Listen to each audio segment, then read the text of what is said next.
It was supposed to be a simple mission. At least that's what the briefing said. Quick deployment, zero engagement, and most importantly, no combat.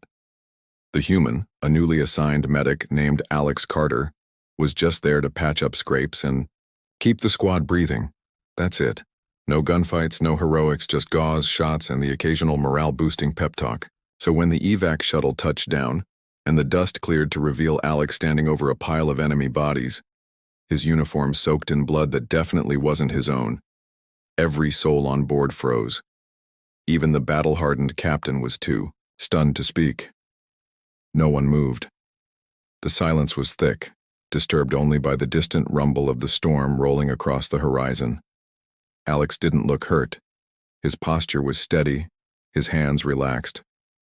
But his eyes, those eyes weren't the same. As when he left, something had shifted. Something had broken, or awakened. The squad had gone in expecting resistance, sure, but they weren't prepared for the brutal ambush that unfolded. Intel had been wrong. Again. What was supposed to be a low-risk recon and medical support op turned into a slaughter. The enemy came out of the shadows like wraiths, silent and fast. Within minutes, formation broke and chaos took over. Screams filled the comms. People were getting cut down, one by one. But in the middle of that nightmare, there was a change. In the tide, a break in the fear. That's when someone spotted him. Alex charging into the fray, no rifle in hand, just a field scalpel and a combat knife he'd never even trained to use. That's what made it all the more chilling. He wasn't supposed to know how to fight. He was a medic, a support unit, background noise in a battlefield orchestra. And yet, there he was, moving through the battlefield like he'd done it 100 times. Fast, brutal, precise. None of it made sense. Back at base, Alex wasn't exactly anyone special. Friendly, sure, quiet, liked his coffee too sweet, and always wore the same old boots he claimed were lucky. He had a way of putting people at ease, and that's probably why the squad warmed up to him quickly. He didn't talk about his past much, only that he transferred from a civilian trauma unit on Earth. Said war wasn't something he ever imagined himself part of. He had dreams of opening a small clinic someday, helping people, healing. Not this. So why was he covered in blood that wasn't his? No one could explain it. The body count around him didn't match his profile. It didn't match anything, really. Some of the wounds on the fallen enemies were so clean, so surgical, they looked like they'd been done in a lab. Others weren't clean at all. More like rage had taken over and precision had been abandoned completely. It was like two people were fighting through Alex, one with ice in his veins and another with fire in his soul. When Command reviewed the footage from the remaining drone, most of it was corrupted. Glitches, static, frames skipping like the universe itself wanted to forget what happened. The few fragments they could salvage showed Alex's face mid-battle, and that's what spooked everyone the most. He wasn't panicking. He wasn't scared. He looked calm, focused, like something inside him had clicked into place. The rest of the squad didn't know what to do with him after that. They respected him, sure. Some even feared him. But mostly they were confused. Because how do you process something like that? How do you look at the guy who just stitched up your shoulder with a smile and a dad joke and also know he ripped through an enemy squad single-handedly with nothing but medical tools and bare hands? Command didn't know what to do with him, either. He was pulled from field duty, questioned for days, tested for combat enhancements, rogue programming, anything they could find to explain it. But nothing turned up. According to every record, every test, and every psychological evaluation, Alex Carter was exactly who he said he was. No military background, no Black Ops history, no secret past, just a medic. But the blood didn't lie. It raised questions that no one wanted to ask out loud. Had something been triggered in him? Some kind of dormant reflex buried deep inside? Or was this something else entirely, something darker? As the higher-ups debated what to do, rumors started to spread. Some said he was a government experiment gone rogue. Others believed he was a survivor of a forgotten war living under a false name. And then there were the really wild ones, that he wasn't human at all. That he was something wearing a human skin, learning from us, watching. Alex never addressed any of it. He kept doing his job, quietly, efficiently, helping, healing, and every once in a while you'd catch him staring out a window like he was trying to remember something, or maybe trying to forget. Then came the second mission. Another squad. Another low-risk recon. Another nothing-should-go-wrong operation. Only this time, Alex wasn't supposed to go. He was grounded, flagged as a non-combat risk until further notice. But when the call came in, distress signals, screams, and a final wordless static, he didn't wait for orders. He geared up. By the time anyone noticed he was gone, he was already halfway there. This time, there were no drones. No survivors. Just a rescue team sent to clean up the wreckage 3 days later, and in the middle of it all, once again, Alex Carter, alive, breathing, and soaked in enemy blood. No wounds. No answers. But this time, he said something. They're not what we think they are. That was it. No explanation. No further details. Just those 6 words, followed by a silence heavier than any weapon. Whatever happened out there changed him again, but no one knows if it's for better or worse. All we know is the next time they deploy him, if they ever do, it won't be as a medic. And the real question is, who or what is Alex Carter? The story doesn't end here. In fact, this might be where it truly begins. Because somewhere out there, buried in a war no one understands, lies the truth. And Alex? He's not just trying to survive it. He might be the only one who can end it. But at what cost? A week after the second mission, the base still hadn't settled down. You could feel it in the air, the way people walked quieter, talked softer, always watching corners like something might leap out. Even the old-timers who'd seen real horror, bio-wars, colony riots, ghost recon missions were shaken. Because this wasn't just about enemy tactics or gear anymore. This was something unknown. Something human logic couldn't wrap itself around. Alex Carter didn't speak to anyone unless spoken to. He kept his eyes down. Spent most of his time in the medical wing cleaning instruments that didn't need cleaning.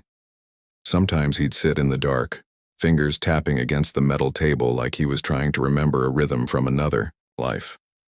People gave him space. Not out of fear exactly, though some wouldn't admit that's part of it, but because no one knew what to say. What do you say to someone who walked through 2 missions of death and came out untouched both times? Someone who broke all the rules of what a medic is supposed to be? Captain Reyes was one of the few who tried. She'd led Alex's original squad. She wasn't the warm type, more grit than grace, but she cared in her own way. Late one night, she found him sitting outside the barracks, the cold wind pulling at the edge of his jacket. She offered him a thermos of something too bitter to be coffee and sat beside him in silence for a while. "You remember anything weird?" she asked after a minute. "During the mission, either of them." Alex didn't look at her. His voice was low but steady. "Not weird, just wrong." "Wrong how?" "I could feel something. Like I knew what they were going to do before they did it. Where they'd move. Where to strike. Like it wasn't new, just buried." Reyes studied him. "You're not enhanced. No military training. Med school, trauma response, emergency stations. That's your file, that's all of it." "I know," he said, barely above a whisper.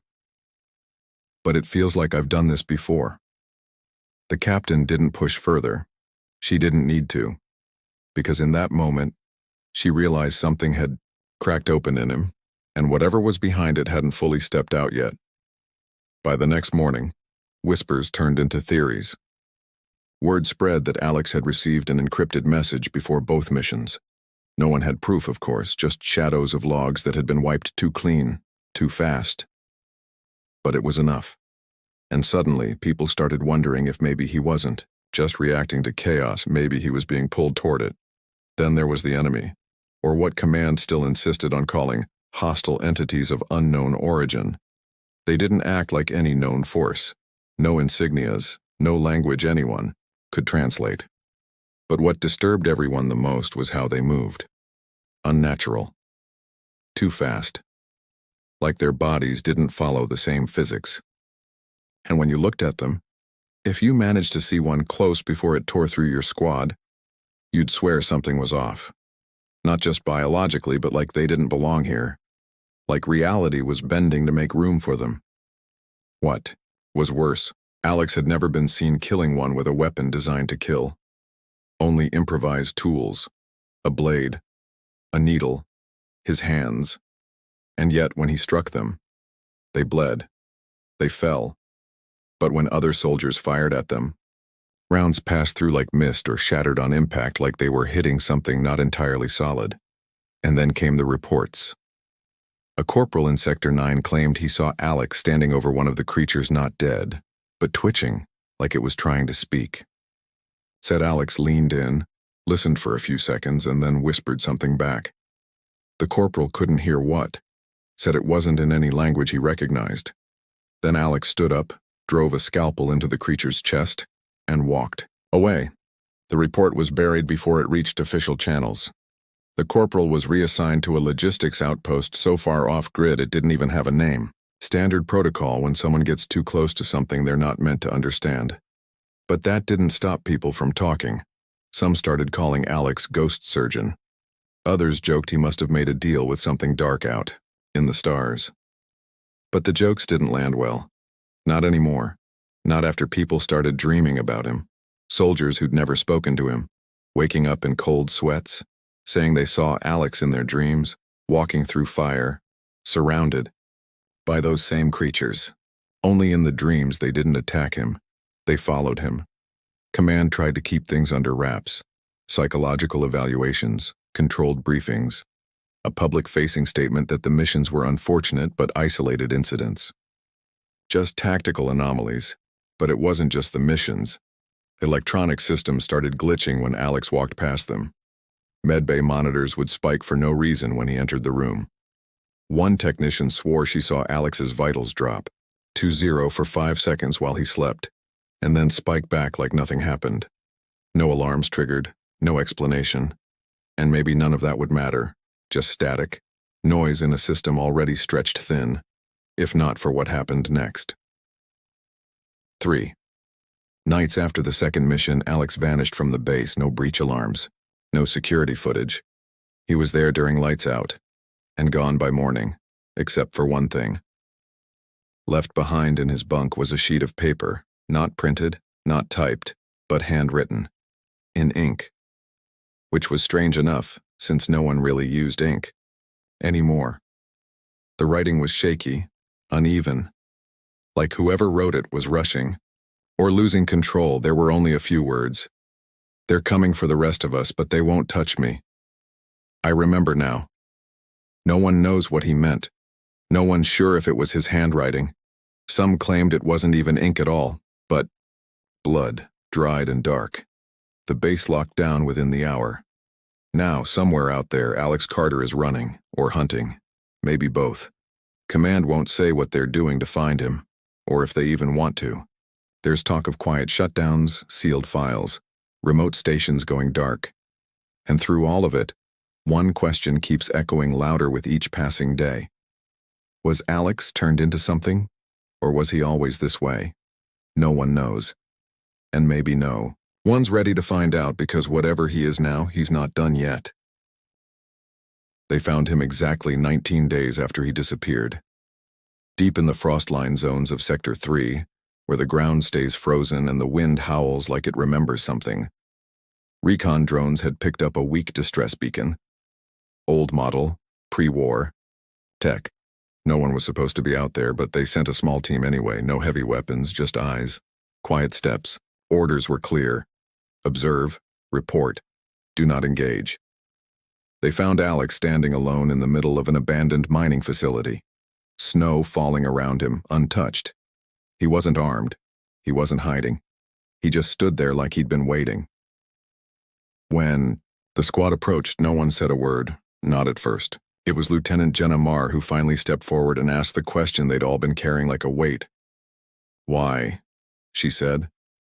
Alex looked at her. His face was pale, gaunt like he hadn't eaten in days. But his eyes, they were clear, calm, not broken, not lost. "I had to remember," he said, "before they come again." Mar frowned. "You said that before. What does it mean?" Alex didn't answer right away. He knelt, brushing the snow away from something at his feet. A symbol, carved into the frozen ground. It wasn't military. It wasn't human. "They aren't from another planet," he said. "Not really. They're from another layer, like a fold underneath this one. We touched their world first, years ago. A project, classified. I was there, not as a soldier, as a trauma tech. It went wrong." He looked up, hands trembling. "There was an accident, a breach. They got through. Not all of them, just scouts. But they left something in me. Not a parasite, not a chip, a memory, a map. I didn't understand it then. I ran. They let me go." Mar shook her head. "Why let you live?" "Because they knew I'd come back. And they needed someone to open the rest of the way." The snow started to fall harder, whipping sideways in sudden gusts. The air changed, colder, heavier, and then just past the edge of the trees something shifted. Shapes moved between the branches, tall and unnatural, the same creatures from the earlier missions, but they didn't attack. They watched. "They're waiting," Alex said, standing slowly.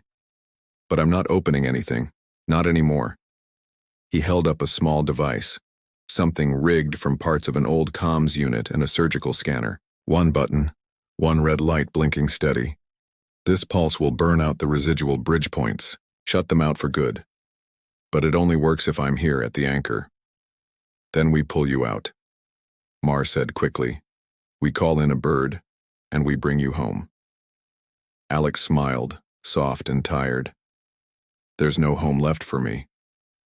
This is my fault. I helped start it. I just didn't know what I was part of." "Don't do this," she said, stepping closer. "There's another way." "There's not," he said. "And it's okay. I was supposed to be a healer. Maybe this is still that, just not the way I thought." Then he pressed the button. The light turned solid red. A low hum began, vibrating through the air, and the snow around them started to melt in a perfect circle. The creatures screamed, not loud, not with sound, but with something deeper, like thought being ripped apart. They flickered, faded, twisted as if caught in a storm of invisible fire. And then, silence. The wind died. The snow stopped. The trees stood still. And Alex Carter was gone. No body, no trace. Just a dark mark scorched into the frozen earth, and the symbol he'd carved, now glowing faintly before fading to black. They brought the team home. Full debrief. Psychological support. Nothing about the mission was released to the public. Not officially. But word spread anyway. Whisper networks. Hushed talks in corners of bars. Files that vanished only to reappear with half the pages missing. Mar never filed a full report. Not because she couldn't. Because she wouldn't. Some truths, she later said, aren't meant to be cataloged. Just carried. The base, eventually shut down. Not because of Alex. Because the funding dried up and the war was supposedly over. But for those who were there, for those who saw, it never really ended. Because they knew what had been out there. What had tried to come through. And they remembered the human who stopped it.